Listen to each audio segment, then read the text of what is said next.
Hello and welcome back to another evening at Gŵyl, the book festival in translation.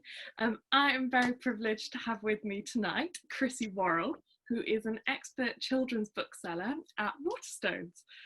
Hi Chrissey. Hi. How are you? How are you? I'm good. Oh, is it lagging?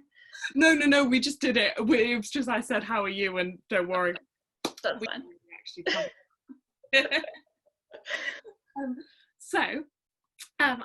I just wanted, so I am not an expert on children's books in any way, shape or form, and I think that it's really important, obviously as part of translated fiction, to really focus on children's books, and it's something I really wanted to do, so I brought in Chrissey, who can do much better than I can. I can try.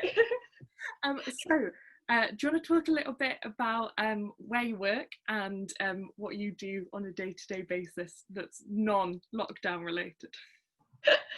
Yeah, of course. So I'm an expert kids bookseller. I run the kids section in quite a big store in Leeds. It's wonderful.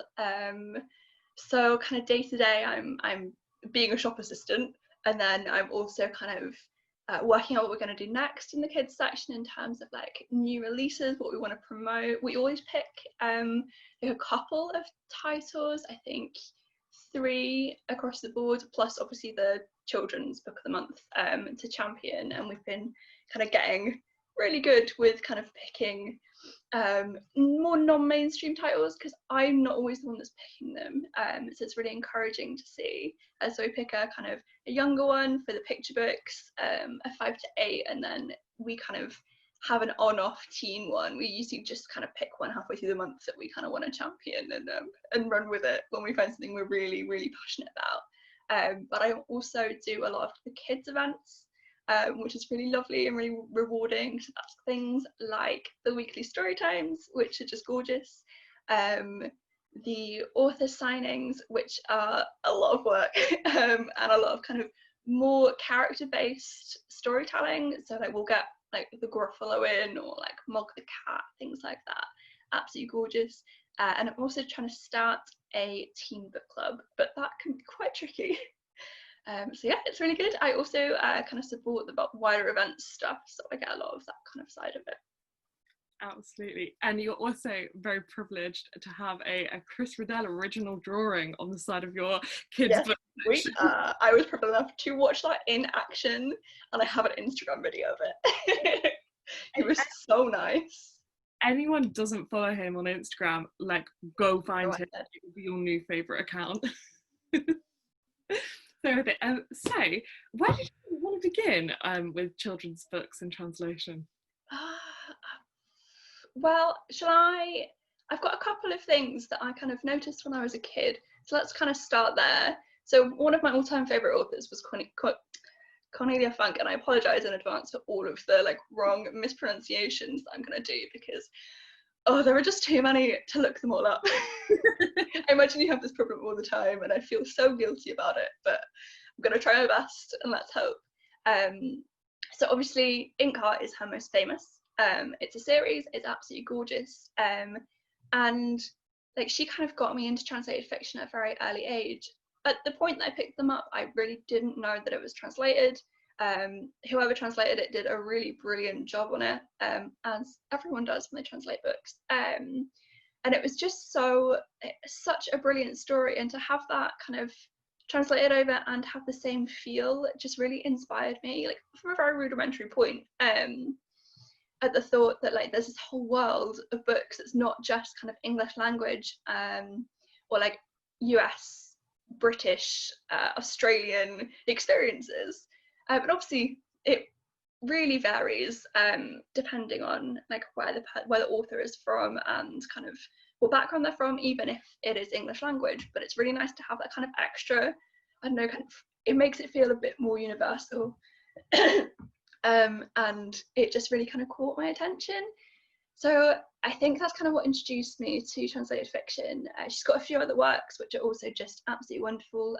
The Thief Lord, and her newest series is the Dragon Rider series, and the second one of that came out in the UK 2 years ago, I believe. Yeah, ish. I love first. Brilliant.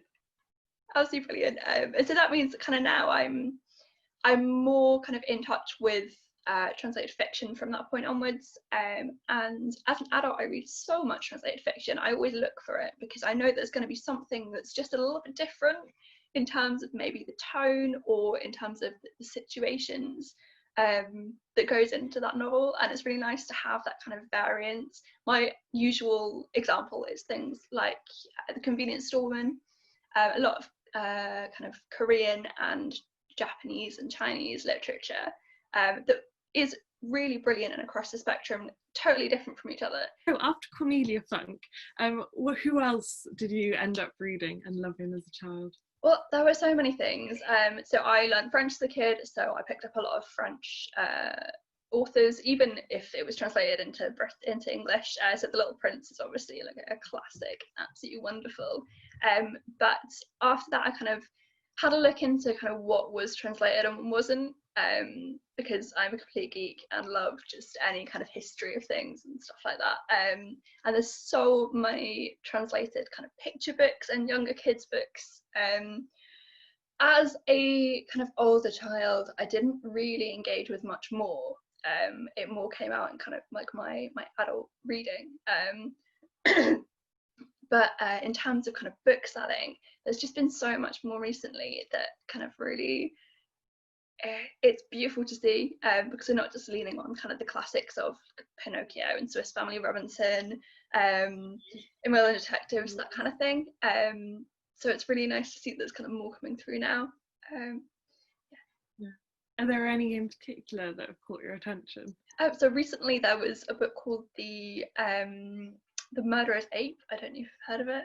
No. It's by a guy called, I think it's Jacob Frigelius. That is probably a terrible pronunciation, but it's really wonderful. It's kind of an older, probably about 11 plus, because it's quite long, and it's about this this monkey who can be understood by her friend, and it's just so like personable and beautiful, and you immediately believe that this creature is human because of the amount of intelligence that she has. And it's a beautiful story. It's kind of like a murder mystery, which is always a winner in my mind. So yeah, that's beautiful. And there's a couple of like French ones that come out recently. So there's A Winter's Promise, which is very Chris Riddell, actually. The illustration, I can't remember who it's by, unfortunately. It's a French illustrator, and it's just absolutely wonderful. It's very kind of Chris Riddell, spidery, gothic, and beautiful. And that's written by Christelle DeVos. It's called The Mirror Visitors Quartet, and it's wonderful fantasy. Oh, that sounds excellent. And there's something about I feel like fantasy still now feels like a similar role as sort of like as romance can do in people's lives, in that they are such immersive experiences. Obviously they're very different, but they're just wonderful page turners. Yeah, and they really kind of take you out of your own world, and it's just, I mean, literally, figuratively, all of those things. So it's really beautiful. Yeah. Are there any other books you wanted to mention in particular? I mean, the obvious is The Moomins. Yeah. I just love them. They're wonderful. My mum introduced me to them when I was very young, and I got very scared of them. But since I've kind of come to love them a bit more, and just hearing about Tove Jansson's life is just an inspiration. I have the Tove Jansson's Winter and Summer book here. I really need to read those. I've only really read The Moomins, but not children's, but if you're an adult. When I was looking at doing a sort of section on children's translated books for the chalkboards, there was one I was really surprised. Did you ever read The Rainbow Fish as a kid? Yes, that's on my list right here. So surprised to learn that. Never realised. Yeah. I mean, I didn't until I started book selling, I think, and then I got into all of the kind of little details the books that I get quite obsessive about. And it was, I was surprised. There are a couple of other really beautiful picture books. So obviously Baba is one really good example. So that's a French author, Jean de Brunhoff. Absolutely gorgeous. I watched the videos when I was a kid and just fell in love with them. And then there's also The Story of the Mole. Ooh. So its full title is very long. It's The Story of the Mole Who Knew It Was None of His Business. It's by Werner Holzworth, and it's just the funniest, best thing ever. So it's about a mole who goes around with a poo on its head, and it's trying to find who did this poo. It's beautiful. Kids absolutely love it because, like, especially at that age, everyone loves anything to do with poo. There are many, many children's fiction books to do with poo. There really are. But it's just a really gorgeous one. There have been some kind of newer, absolutely gorgeous picture books as well. So there's the Press Here books by Herve Tullet, and that's just, it's really simple. It's really bright pictures. There are only a couple of words, if that, to be honest, and it's just, it's a delight. So it's really worth having a look at that one, especially because it kind of translates into slightly older age brackets. It's really beautiful. There's also The Elephant's Umbrella, which is translated from Persian, I believe. I think Leila Jafari is Iranian, and that's just, it's very different in terms of illustration, and it's beautiful. Like, kids' picture books in the UK have a very kind of set type, I suppose, unless you're talking about the kind of Mac Barnett, John Klassen kind of stuff, which is gorgeous and everyone needs to read.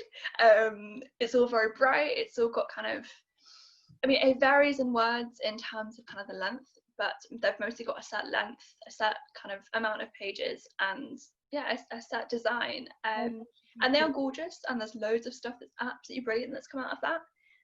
But it's really nice sometimes to get a bit of diversity in the illustration styles. And The Elephant's Umbrella is gorgeous. There isn't much in terms of kind of story, plot, kind of words on the page.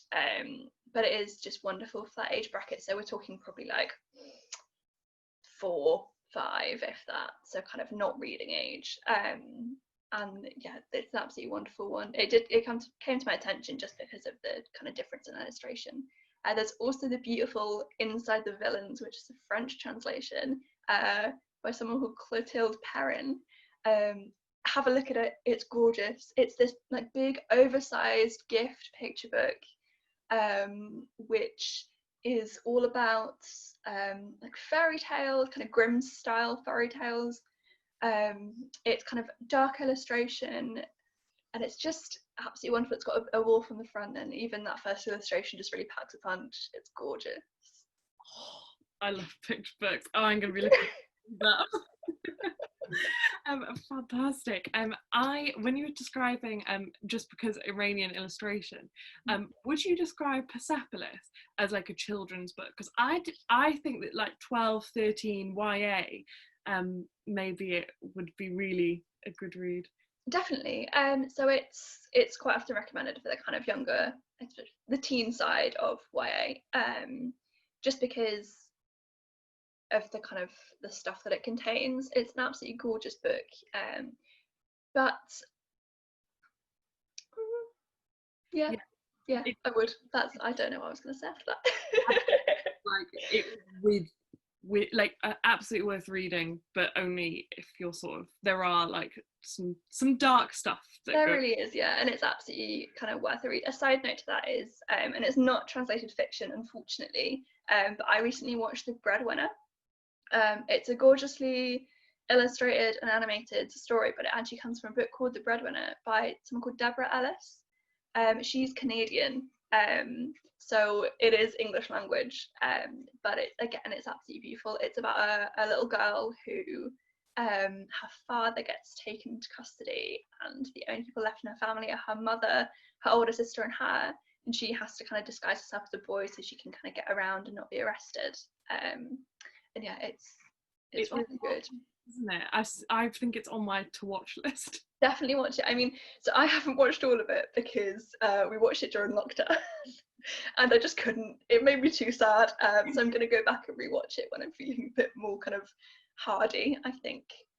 So yeah, so it's a really good one to, even though it isn't sadly translated fiction. It's definitely exposing other cultures, isn't it? Definitely, yeah. So moving on from sort of picture books to the 5 to 8 would be the next section, wouldn't it? So there's a lot in terms of classics in this section, but not much in terms of kind of mainstream UK publishing that is that's newer, I think. I mean, the difficulty with this section is that it's such a small one in the first place, and it's only really recently that publishers have started putting time and money and effort into it. It used to just be things like the younger Enid Blytons and Pippi Longstocking, which I'll come on to later, and the Moomins and stuff like that. But it's really exploded in terms of UK publishing in general. But it also means that there's not too much new stuff, which I always try and find when I'm trying to do stuff like this, just because the classics are great, but we always want some new stuff, stuff that's either a bit more updated in terms of kind of diversity, maybe. Ever's gonna have like Heidi on it, isn't it? Like Exactly. Yeah. So the main ones from here are kind of the Moomins and Pippi Longstocking. There's also recently been a series published by, I believe it's Pushkin Press, which is called the Detective Nosegoods series. It's 3 books about this detective who goes on lots of adventures. It's from Polish, which is actually relatively unusual in terms of mainstream publishing. They tend to focus more on kind of Western European stuff. So it's really nice to see.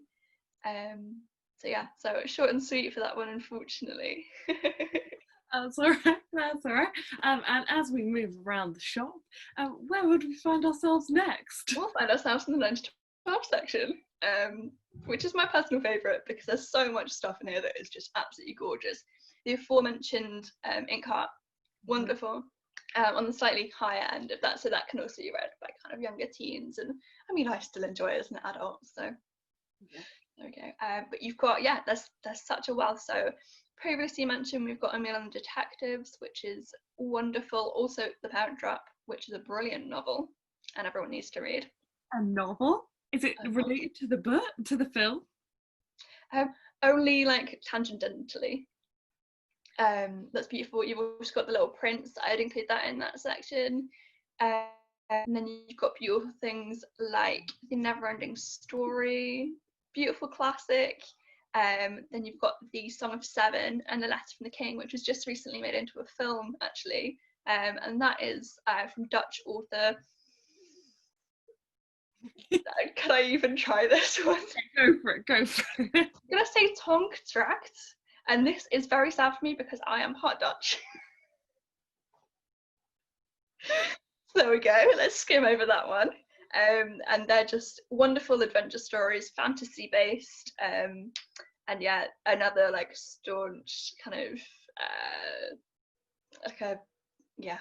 one that everyone needs to read essentially. It's always going to be in that section and it's absolutely gorgeous. So yeah, that's it in terms of, I also forgot, obviously, Pinocchio, classic, and Swiss Family Robinson, which are Italian and German.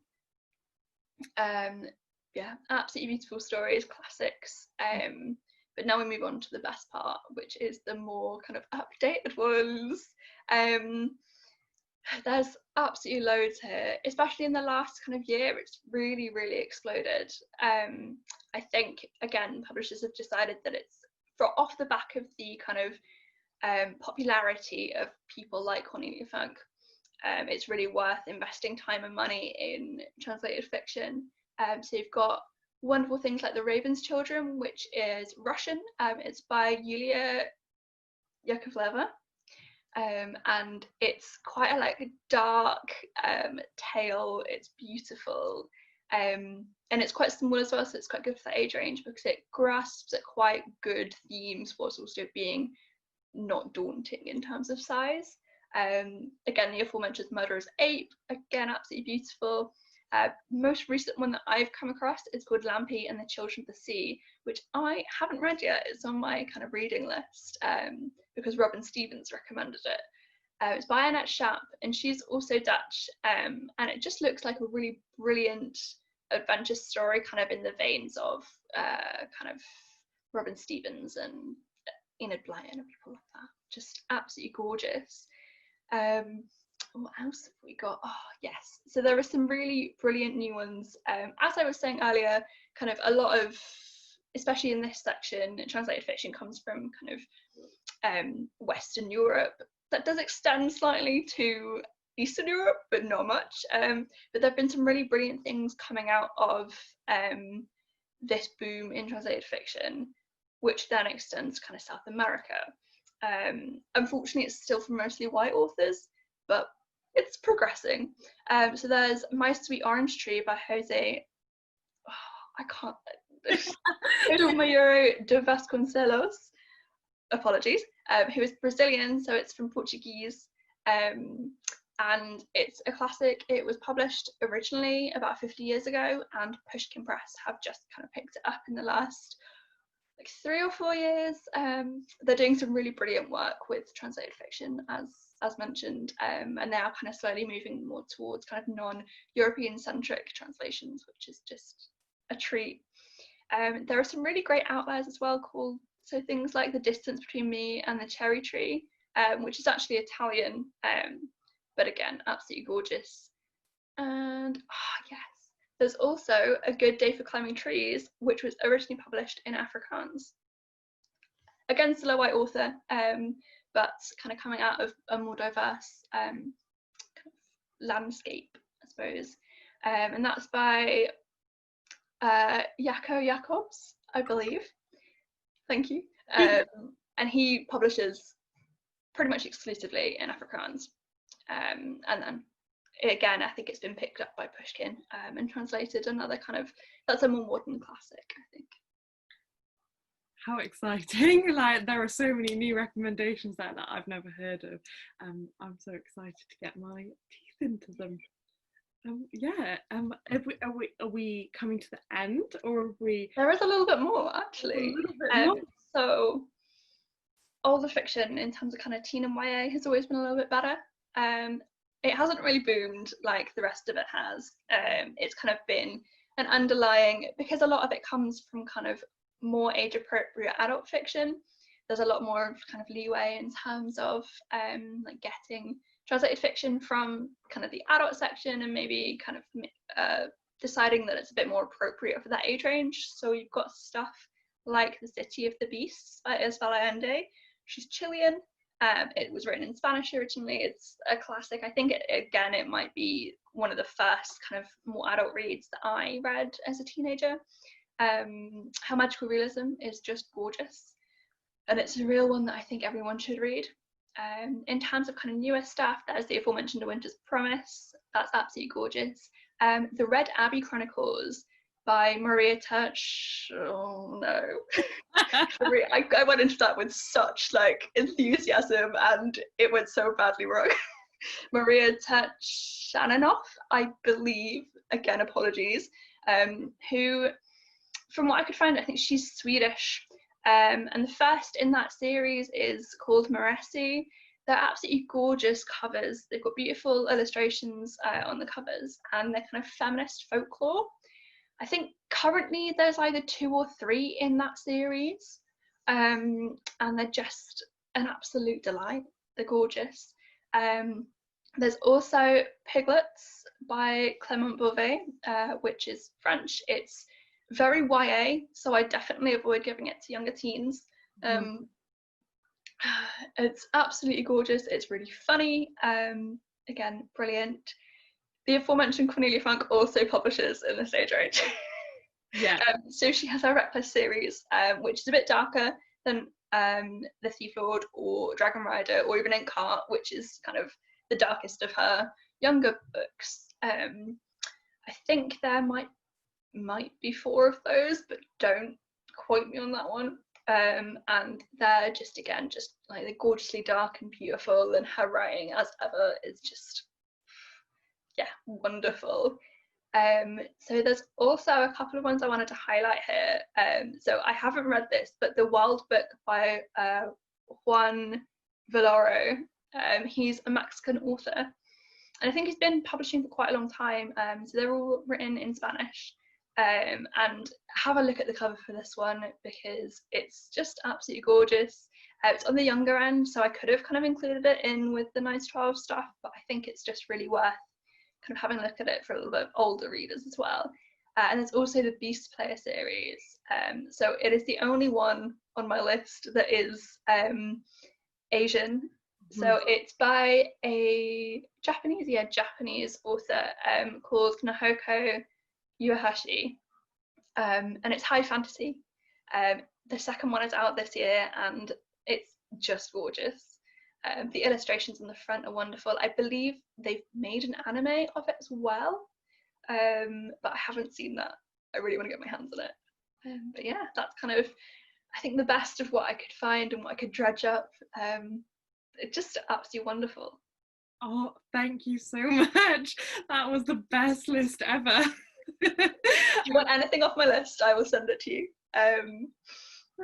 Oh, thank you, Chrissy. Thank you so much for helping us all out here, and I really enjoyed talking to you. Oh, thank you so much. It was really fun. Bye, guys.